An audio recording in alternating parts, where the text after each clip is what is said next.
Bom dia, pessoal. Hoje é 3 de abril de 2019. Nós vamos retomar com os estudos do livro Dramas da Obsessão, psicografia de Ivone do Amaral Pereira, mas com o espírito querido de Dr. Bezerra de Menezes. Que os bons espíritos nos guiem e nos inspirem. Vamos lá, então na primeira parte ainda nós vamos começar o capítulo 6, tá certo? Vamos lá.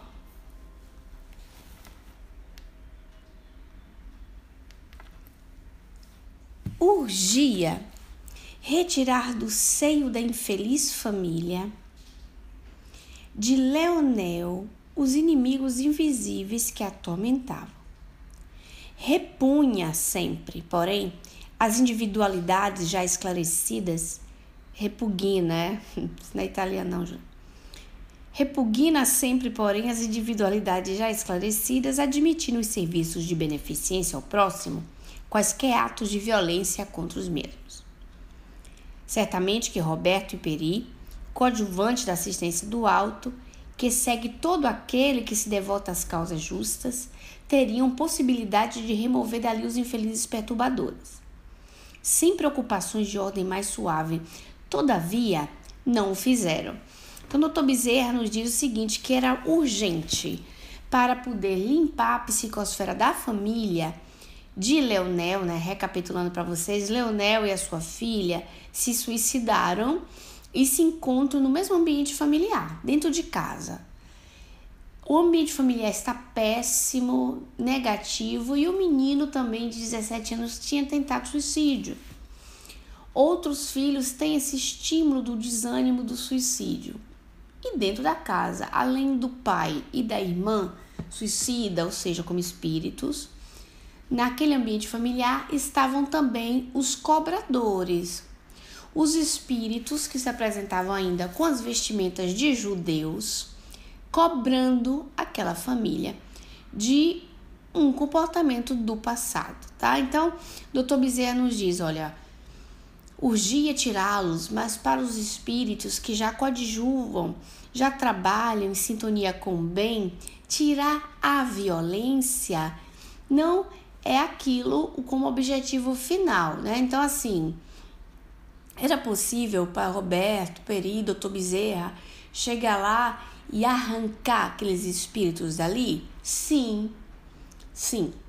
Mas os espíritos com mais esclarecimento, eles respeitam o livre-arbítrio e colhem as ocasiões, inclusive ocasiões de dores, para aproveitar o ensinamento. Aprendemos nós, que estamos aqui, né, vivendo como se estivesse assistindo um filme, e aprenderam eles. Então, todos os interessados, no final das contas, aprendem, né, com esse interesse. A fim de encontrarem, volto aqui em Dr. Bezerra, a fim de encontrarem facilidade para o intento, previamente trataram de afastar Leonel e sua filha para local seguro, no qual se abrigassem de novas investidas das trevas, conquanto este local houvesse de ser concorde com seus estados de inferioridade vibratória, verdadeiros dementes, enfermos graves, que eram ambos carecedores de delicados cuidados do mundo espiritual. Então, assim, os dois espíritos suicidas estavam sob o julgo dos obsessores, eles também, além dos encarnados, tá? Então, quem iria ser retirado do ambiente familiar, porque era um ambiente extremamente pernicioso, né? Eles causavam um ambiente pernicioso, era o Leonel, o dono da casa, e a sua filha. E seriam levados para um ambiente mais adequado à questão vibratória deles, que são vibrações inferiores. São energias muito densas, um sofrimento muito profundo, que é o do suicida. Porém, evitando aquele assédio, aquela cobrança dos obsessores. Ou seja, já basta a dor do próprio suicídio, a investida de Leonel poderia ser evitado. E assim o fazem, né? O suicídio, como ninguém mais ignora, constitui para o espírito, que a ele se aventurou em tão adversa hora, um estado complexo de semiloucura, situação crítica e lamentável, de descontrole mental, forçando estudos e exames especiais dentro da própria revelação espírita. Entretanto, existem nele certos traços gerais que convém examinados ainda uma vez. Então, todos nós sabemos o que constitui para um espírito suicida o ato do suicídio. Complexidades de semiloucuras, descontrole mental. Por que descontrole mental? Até porque fica vivenciando aquela cena, né? Mas aí, doutor Bezerra, assim, apesar de que cada caso é um caso, cada caso vai ter os atenuantes adequados à própria pessoa, ele vai nos trazer um ensinamento em um contexto geral. Vamos ver o que é que ele vai nos dizer. Os suicídios que tiveram por causa a obsessão de um espírito perverso sobre o encarnado apresentam certa parcela de atenuantes para a vítima e agravantes para o algoz. Existem suicidas que se viram sugestionados a cometerem um ato terrível através do sono de cada noite, por uma pressão obsessora do seu desafeto espiritual, desafeto que poderá ser também um espírito encarnado, e a qual não se puderam furtar tal paciente, que recebendo de seu magnetizador uma ordem durante o transe sonambúlico, cumpre exatamente dentro do prazo determinado por este, mesmo quando se passaram já muitos meses depois da experiência. Outros existem que não querem absolutamente morrer, não desejam o suicídio, que relutam mesmo contra a ideia, porque se veem atormentados e se horrorizam ao compreender que algo desconhecido os arrasta para o abismo esse que temem e ante a qual se apavoram. Apesar disso, sucumbem, precipitam-se nele, uma vez que, deseducados da luz das verdades eternas, desconhecedores do verdadeiro móvel da vida humana, como da natureza espiritual do homem, não lograram forças, nem elementos com que se libertarem do jugo mental terrível e malfazejo, cujo acesso permitiram.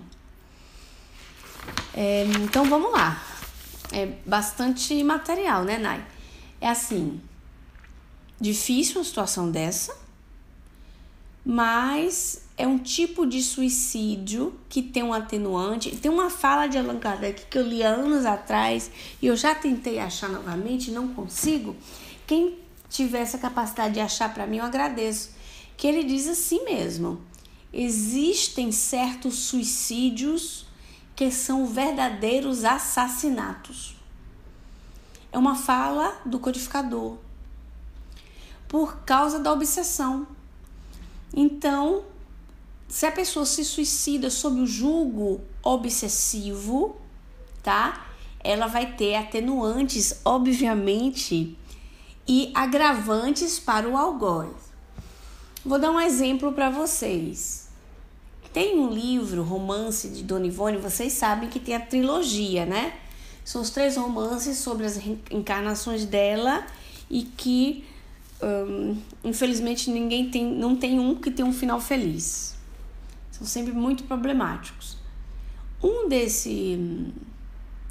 desses livros tem uma encarnação que ela se joga do despenhadeiro.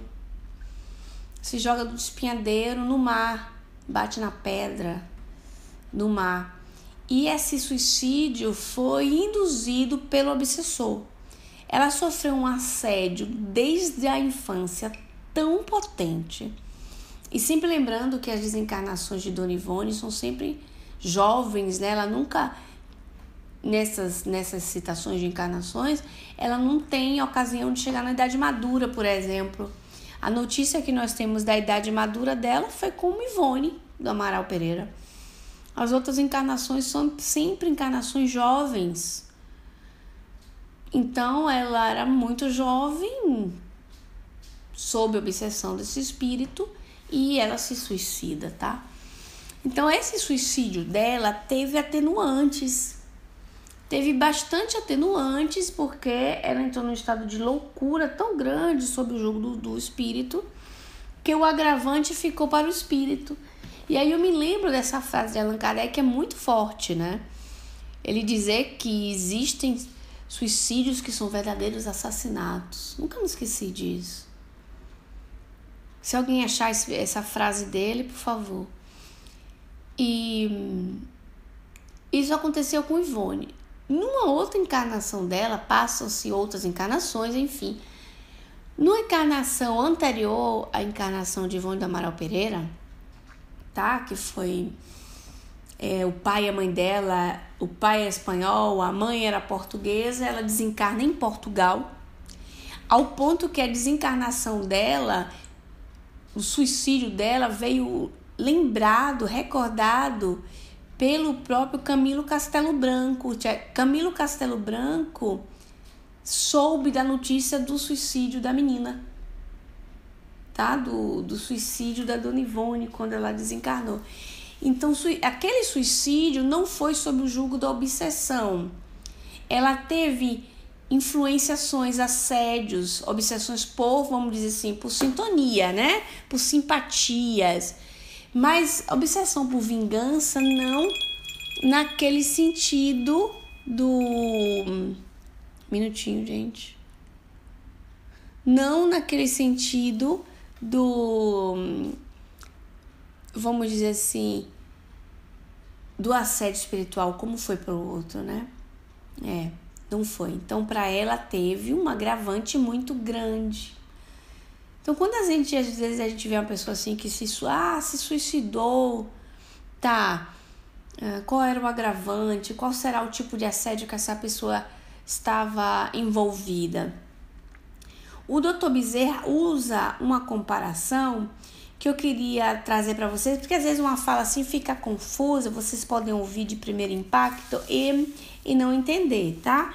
Primeiro que ele fala que isso pode acontecer no momento do sono, quando você sai na emancipação, por sintonia. Lembre-se que a sintonia é permitida, mais lá para frente, ele diz assim, cujo acesso permitiram, né? Fica no jugo mental, mas o acesso foi permitido, o que confirma na revelação espírita que nós damos abertura para que isso aconteça, tirando justamente aquela ideia de que somos vítimas do diabo ou que o mal nos assedia de fora para dentro, né? Então, o acesso é dado por nós. E quando existe uma dívida que tem uma cobrança justamente de uma ação errônea nossa, nós nos fazemos conduzir por causa da culpa. Então, o espírito trabalha hipnoticamente na nossa consciência por uma culpa que está enraizada em nós. Tipo assim, uma consciência do erro do passado, ser dever para essa pessoa, né?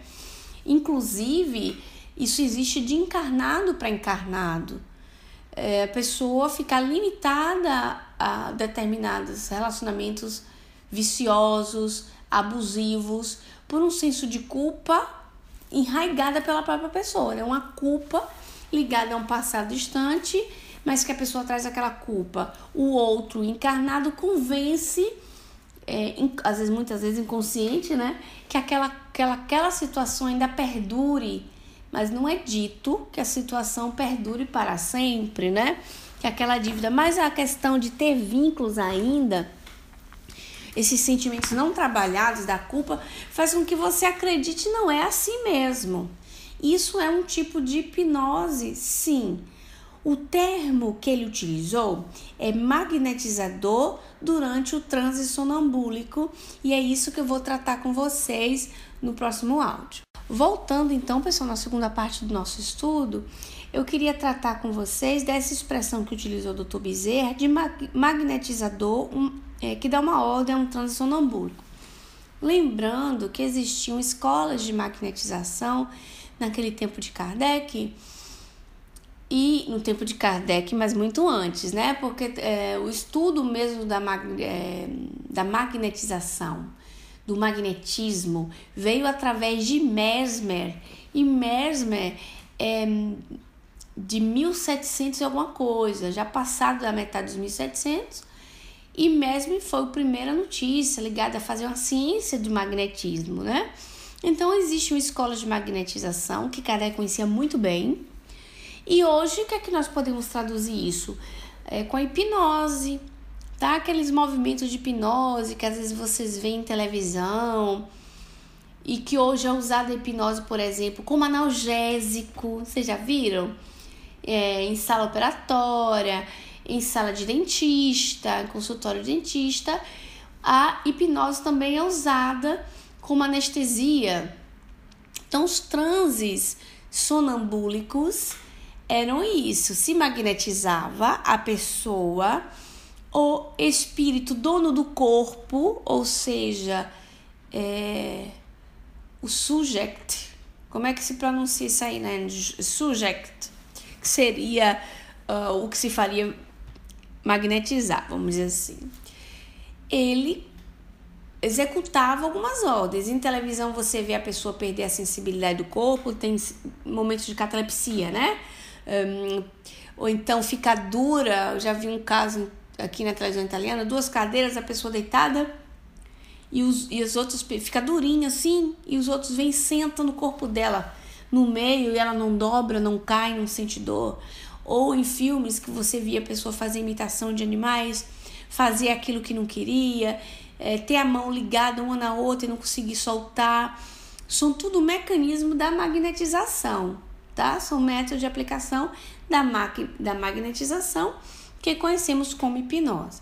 No transe sonambúlico, que seria o sonâmbulo seria o sujeito, né? E ele vinha em transe, e esses estados sonambúlicos eram muito mais que espetáculos dessas coisas que eu descrevi para vocês, mas eram estudos sobre questões. Exemplo, o espírito do sonâmbulo tinha um conhecimento além do conhecimento comum, né, dele, e aí é o próprio espírito, dono do corpo, que saindo, vamos dizer, da limitação cerebral da sua experiência atual, ganha, vamos dizer assim, fôlego como espírito, ou seja, como vocês são quando dorme no corpo e vai para o outro lado passear de noite, acordava como espírito e dialogava através da sua própria boca, como um ventríloco. Através desse tipo de técnica, muitas vezes se viaja para distâncias mais ou menos longas ou na erraticidade e se traz notícias sobre questões da erraticidade, a pessoa sob transe sonambúlico magnetizada, né? Feito propositalmente. Ou vai acontecer de ter sonambulismo, esse mesmo fenômeno chamado natural. Ou seja, não precisa ser magnetizado por ninguém, a pessoa entra nesse transe automático. Então, ele dá esse exemplo que muitas vezes a pessoa recebe um comando, é chamado comando, né, na hipnose, recebe um comando e ela vai executar esse comando muito tempos depois. Mas assim, é uma coisa complexa como ciência, eu tô falando assim por cima, só para vocês terem a noção. Os espíritos, agora vamos falar de espíritos. Uau! Os espíritos inferiores ou espíritos superiores, tá? Podem evoluir intelectualidade e não ter moralidade. Então, os espíritos inferiores podem conhecer muito bem o magnetismo, tanto quanto os espíritos superiores. E muitas vezes, os espíritos bons, que já são bons, às vezes não têm o conhecimento técnico como tem um espírito inferior. Sim, porque ele evoluiu em intelectualidade. Podemos pegar um exemplo muito simples de grandes mentes da química, trabalhar para criar doenças em vez de saúde, para criar bombas, né? Em vez de energia saudável. Enfim, tem 1000 exemplos, né?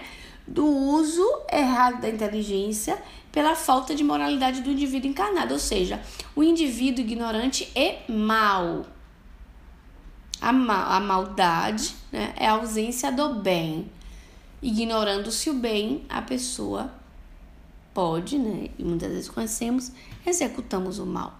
Que fique claro essa explicação sobre o magnetismo e como isso pode acontecer na erraticidade. Então, o espírito vem tirado do corpo e os espíritos inferiores utilizam o tipo de magnetismo, magnetização em várias circunstâncias, em várias. O que predispõe a pessoa a aceitar essa mensagem? Bom dia, dona Edna, finalmente. Aceitar essa mensagem, ou seja, se subjugar, né, a esse magnetismo, são vários sentimentos, inclusive a própria culpa. A própria culpa. Existe um caso que quem é leitor de André Luiz deve conhecer bem, que é no livro Libertação. O Gregório, que era o espírito danadinho, sim, dona Edna, não sei. Eu cheguei virando a página lá onde diz assim, se libertarem do jugo mental terrível e malfazejo, cujo acesso permitiram. Tá certo? Cujo acesso permitiram. Então, o Gregório, ele era o chefe tampa daquela zona ali trevosa e ele era um grande magnetizador.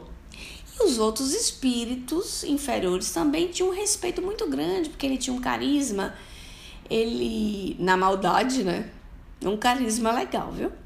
Ele conseguia subjugar, dominar, tocava terror. E ele disse que ele faria justiça por conta própria, porque Deus não sabia fazer justiça. Então, a justiça de Deus não chegava. Então, ele dizia, eu sou um instrumento de Deus para educar os homens. Imaginem, né? Então, o que é que acontece? Tinha uma senhora, um espírito desencarnado, se encontrava ali e tal, e ele fazia julgamentos, como se fosse uma corte, e ele era juiz, e decidia a sentença ali, não sei como, me lembro mais como era, e tinha essa senhora que tinha uma culpa de não sei do que, não sei se ela tinha matado os filhos, não sei, me lembro. Eu sei que ele a julga, descreve todos os crimes que ela tinha cometido, a julga e diz que ela é uma loba. E através da hipnose faz com que ela, dentro da sua culpa, modele seu perispírito em uma situação de licantropia, em formato de lobo humano, né? O conhecido lobo mau, uma loba má. Porque ele diz, e ele repete em hipnose para ela muitas vezes aquilo, você é má, você é perversa, você é pior do que um lobo, você é uma loba, você é uma loba. E vai afirmando assim para ela com uma autoridade que ele tinha em cima, agregado de uma culpa que ela tinha. Como ela realmente tinha cometido aqueles crimes, ela se fazia condicionar. No que ela se fazia condicionar era aquele fenômeno de licantropia. A transforma em um bicho. Tinha um outro que é transformado em serpente. Mas é porque o perispírito não é contradoutrinário, porque o perispírito ele é plástico, ele é maleável. O que modela o perispírito? A mente. Né? A mente do próprio espírito é o que modela o mesmo. Tá bom? Então tá. Dito isso, espero que tenha ficado claro essas circunstâncias da hipnose, do magnetismo que pode ser feito dos espíritos para o encarnado durante a sua encarnação, sempre, como diz o próprio Dr. Bezerra, isso aí eu tentando achar a página que ela virou, libertar do jugo não lograram forças nem elementos com que libertarem do jugo mental terrível e malfazejo cujo acesso permitiram. Então, lembre-se assim, pessoas, olha o que ele fala, deseducado da luz e das verdades eternas, desconhecedoras do verdadeiro móvel da vida humana, como na natureza espiritual do homem. Isso são itens... Oi, Regina, bom dia. Isso são itens extremamente importantes para que nós possamos avaliar. Ora, o ser humano que está se educando, né?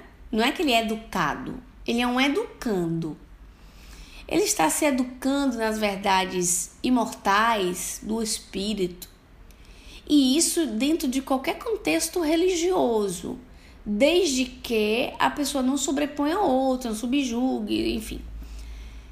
Mas que o indivíduo, ele busca a sua conexão com Deus. Porque a fé sem Deus, né, a caridade sem Deus não é possível. Vocês lembram disso lá no GE? Que ele se conecte com Deus, que ele se interesse pela verdade espiritual, que ele se moralize, porque não é só ele bajular a Deus, entre aspas, numa adoração a Deus e aquilo ser estéril, ele não se dedicar ao seu próximo, porque amar a Deus sobre todas as coisas e o próximo como a si mesmo. Mas desde que você entendeu essa máxima que Jesus diz, aí está toda a lei, em qualquer contexto religioso que você se encontre, você já está no caminho do encontrar-se com o espiritual. Isso é 1. 2, como estamos falando no ambiente espírita, eu retenho de falar com pessoas dedicadas ao estudo da espiritualidade, de pessoas que sabem que os espíritos se comunicam, de pessoas que sabem que além da vida continuar depois da morte do corpo físico, nós resgatamos e colhemos os frutos da nossa sementeira. Nós vamos falar mais claro, né? No sentido que o espírita e o espírito espírita tem a capacidade tem a possibilidade de receber tantas informações, não é verdade? Muitas informações. A pessoa que se dedica às realidades do espírito, ela abre campo para o bem, desde que seja para o bem, né? Desde que, se nós observarmos a fala de Dr. Bezerra, é a luz das verdades eternas. Então, assim, nós temos que ser conhecedores do verdadeiro móvel da vida humana. Ou seja, para que você nasceu?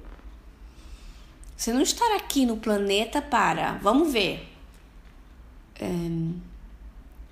Pergunta retórica. Você está aqui para quê? Você está aqui para comer? Não. Ou seja, meu corpo tem que comer, mas... Você está aqui só para dormir? Não. Você estará aqui, vamos mais para adiante, só para trabalhar, para ganhar dinheiro e juntar? Não, claro que não. Por quê? Porque nada do que você juntar aqui você vai levar contigo. Nada. Nada, não, gente, nada. E o pior, se você juntar muito, você ainda vai ter problema para se desapegar, uma loucura. Você não nasceu para isso. Você nasceu só para ganhar intelectualidade, para competir com os outros? Não. Vem cá, a universidade que você fez foi para você ganhar dinheiro, ser aceita no ambiente de trabalho e ganhar mais porque paga mais? Ou você fez por amor, por paixão, aquele tipo de formação? São perguntas que a pessoa tem que se analisar. Mas mesmo assim, esse não é o nosso objetivo. Isso faz parte da nossa programação de vida, crescer para nós, mas não é só para nós. Porque o ganha-pão de todo dia não é um trabalho concreto. É alguma coisa que faz parte dessa encarnação. Mas o que realmente fica entre nós é aquilo que você faz pelo outro. O que você faz por você mesmo é uma coisa que tá bom pro seu crescimento intelectual, Você tem que se nutrir, então você tem que sobreviver justo, você tem que trabalhar e comer justo. Você tem que crescer em intelectualidade justíssimo, desde que isso não faça você esquecer as realidades espirituais. Mas a gente vai se falar daqui a pouco novamente. Voltando para nossa terceira parte do estudo do livro Dramas da Obsessão, e nós falávamos qual é o teu objetivo de vida, né? O nosso objetivo de vida é calcular o que é que eu vou fazer pelo outro, pelos outros, para melhorar a sociedade que eu me encontro. Qualquer coisa eu faça, tá? Então, assim, não é que você trabalha no dia da sopa no centro espírita que você é melhor do que talvez aquela sua amiga que não pode participar dos eventos espíritas, que não pode participar do dia da sopa, que não pode participar do dia da entrega do dia do livro, dia dos alimentos, porque ela precisa tomar conta da mãezinha dela que tem Alzheimer. Não significa que você tá melhor do que ela, que não faz isso.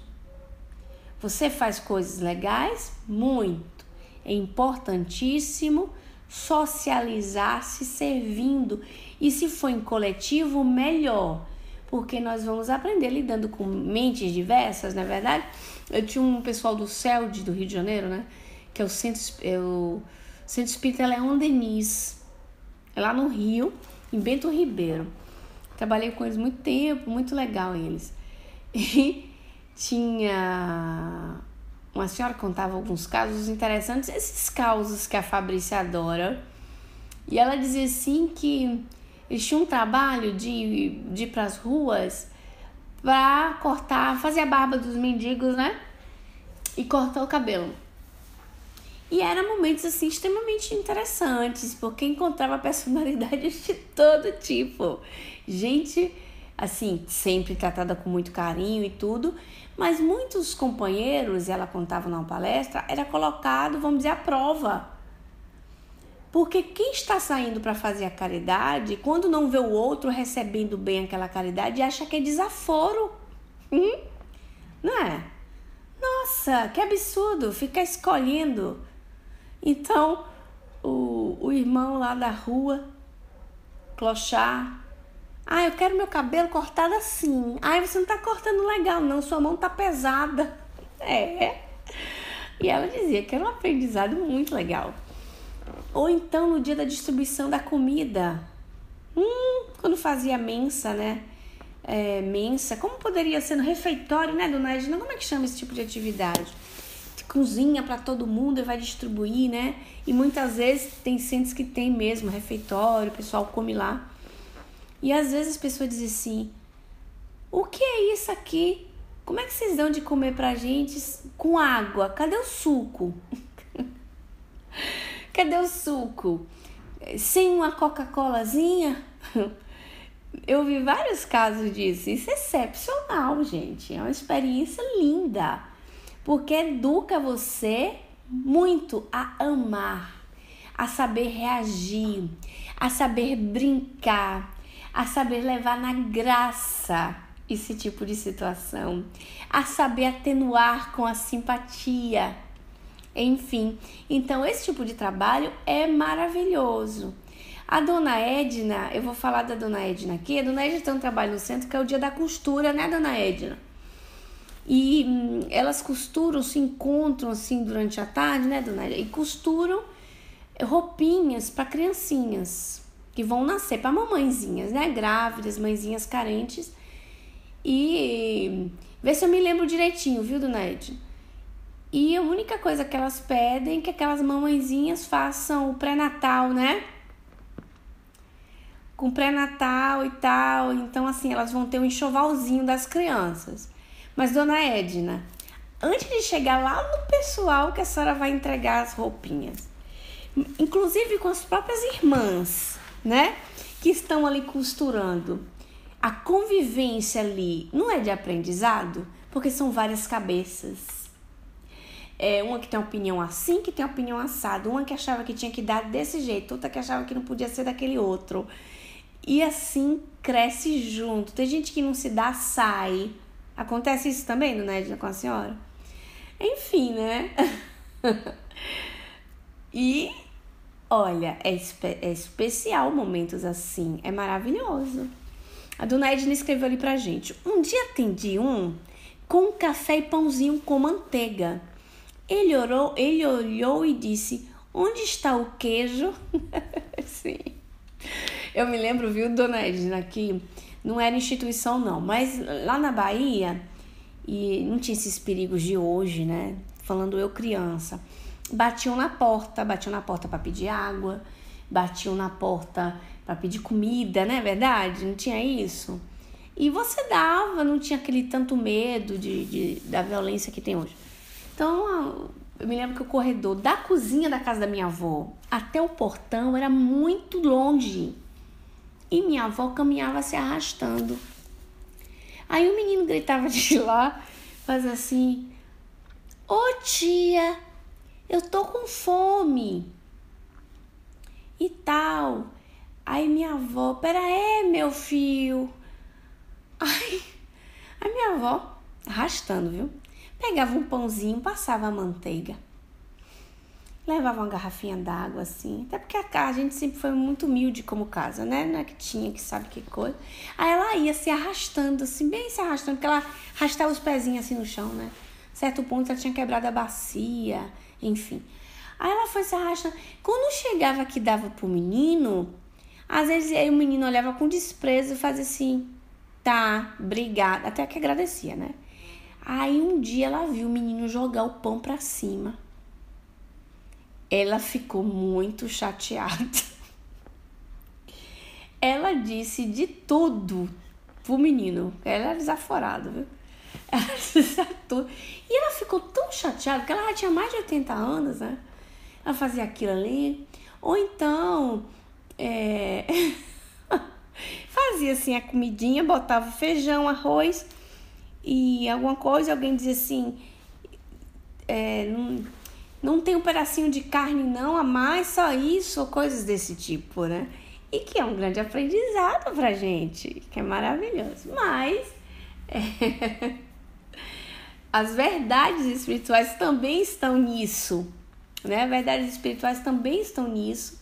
E na conquista, eu vou tentar achar no final, porque eu tive uma ideia aqui e eu vou tentar achar uma poesia, não sei se eu vou conseguir, senão eu vou gravar no segundo momento, mas vocês têm que me cobrar, que é uma poesia de Tagore, psicografada por Divaldo.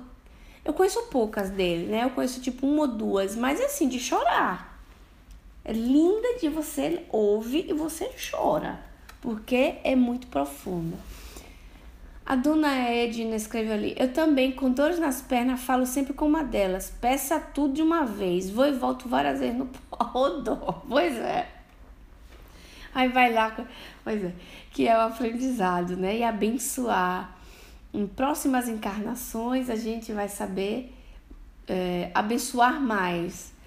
E que os mais jovens, e mesmo os nossos irmãos de uma idade, a gente possa abençoar de todo o jeito que for possível, né?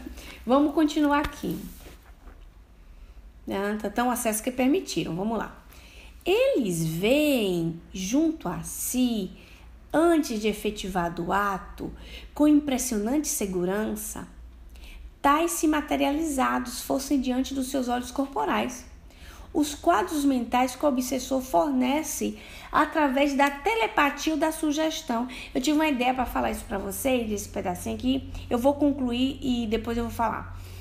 Um receptáculo de veneno ou substância corrosiva, um revólver engatilhado que misteriosa mão sustém, oferecendo-lhe uma queda de grande altura, onde eles próprios se veem despenhando, um veículo em movimento sob o qual se deverá arrojar e etc.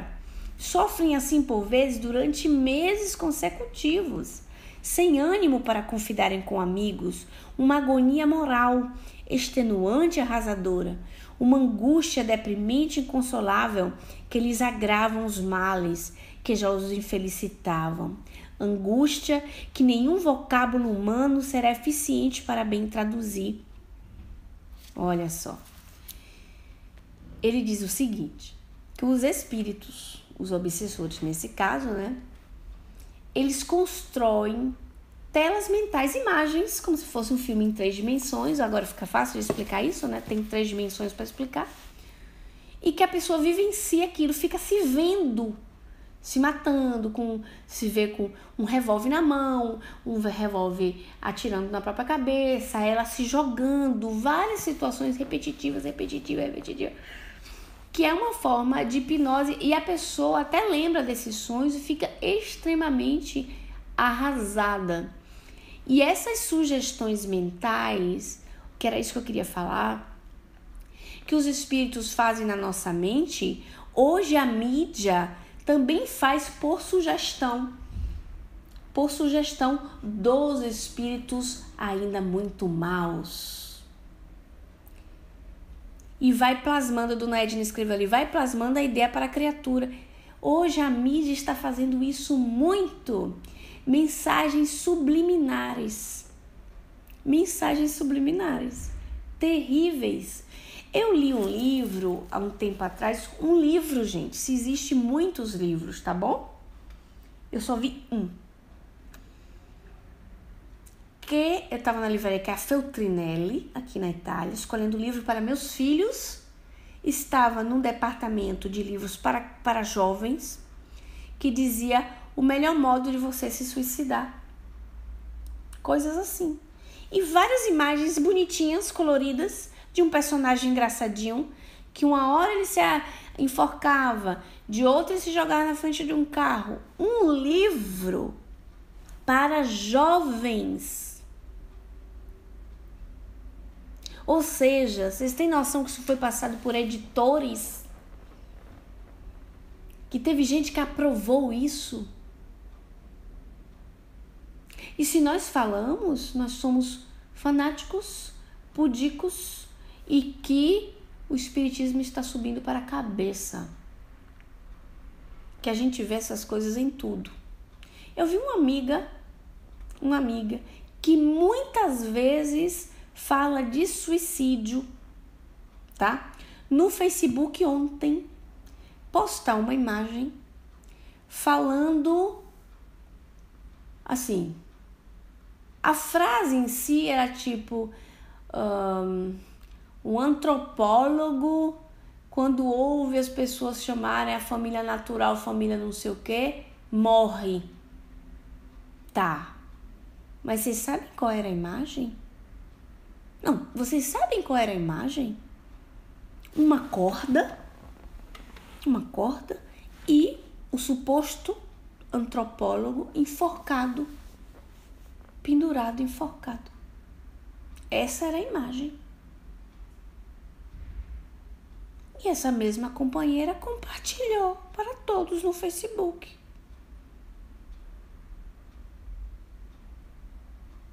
Existem vários tipos de imagens subliminares. Essa é a própria explícita, vindo de uma espírita. Tá? Só para vocês terem noção. Existem livros de tudo com mensagem subliminar, sim, que é engraçadinho. É por isso que a gente vê aqui, ó. Quando vocês estão vendo o espírito fazer isso, né? Muitos de vocês, quando dão um feedback para mim, no particular, fica assustado. Nossa, os espíritos são capazes de fazer isso. Gente, isso não é nada. Aquilo que está acontecendo hoje na mídia, com os espíritos encarnados fazendo, tá muito pior. Vocês imaginam que jogo mental isso aí? Qual é a brincadeira que possa existir? Que sentido divertido possa ter? Qualquer piada que seja, com uma pessoa que está se matando, ou pessoa em se matar, ou com alguém que já se matou. Nenhuma. escandalosamente imoral e contrafraterna. Agora, se lá em cima, Dr. Bezerra diz assim, que o indivíduo deseducado da luz das verdades eternas, desconhecedores do verdadeiro móvel da vida humana, como da natureza espiritual do homem, não lograram forças nem elementos com que se libertarem do jugo mental terrível e malfazejo. Ora, eu agora vou continuar essa conversa no próximo áudio. No nosso quarto áudio, eu convoco, porque assim, quando nós somos mornos, e um há de dizer assim, poxa, Júlia, que conversa é essa, dizer que a gente é morno? Nós espíritas somos mornos no posicionar, com essa conversinha, eu tô querendo respeitar a fé do outro. Não, você tá preocupado com o que os outros vão achar de você, que vai achar que você é fanático, que você é exagerado, e você não defende a verdade com firmeza de caráter, porque em você falta caráter. Mas no mundo do jeito que tá, se nós não levamos a instrução que nós temos na defesa da vida, na defesa dos ideais, na defesa da moral, dos bons respeitos, defendendo a ideia de uma liberdade, é bem complicado isso aí, viu? É bem complicado. Se o mundo, a mídia, os meios sociais fazem isso conosco, enfiando nos nossos jovens, nos nossos velhinhos também, que não tiveram a ocasião de ter a educação que a gente teve, e a gente cruzar os braços por indiferença, como não dizer que nós somos mornos, né?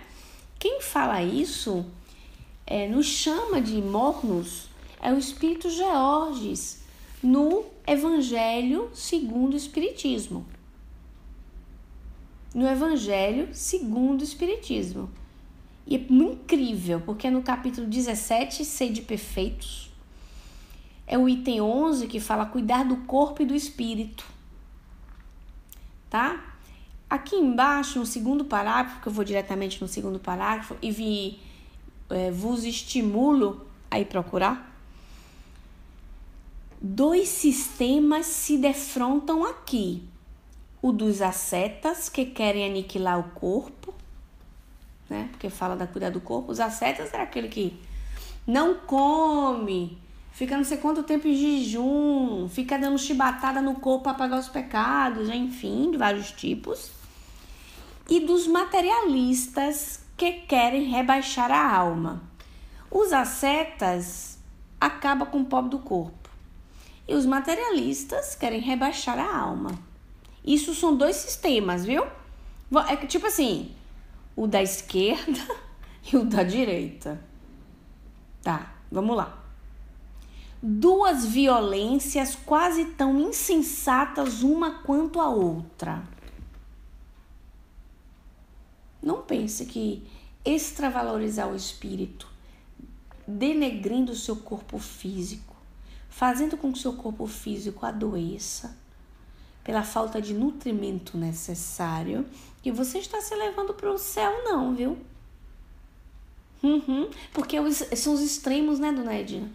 E o materialista que diz que a alma não existe. Ao lado desses 2 grandes partidos, 2 partidos grandes, né, esquerda e direita, pulula a numerosa tribo dos indiferentes. Vou repetir. Ao lado desses 2 grandes partidos, pulula a numerosa tribo dos indiferentes que... Aí vem, meus queridos irmãos espíritas, e observem bem essa frase e copiem e coloquem na geladeira de casa. Que sem convicção e sem paixão são mornos no amar e econômicos no gozar.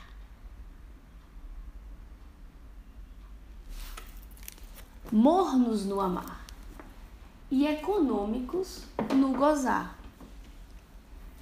A vida e Deus espera de você, meu irmão espírita, que você não só atue nas atividades da tua casa espírita, mas que você atue no teu templo espírita, que é no teu coração, e que você não retenha para você, que você irradie como o sol irradia para todos, porque a verdade tem que ser dividida.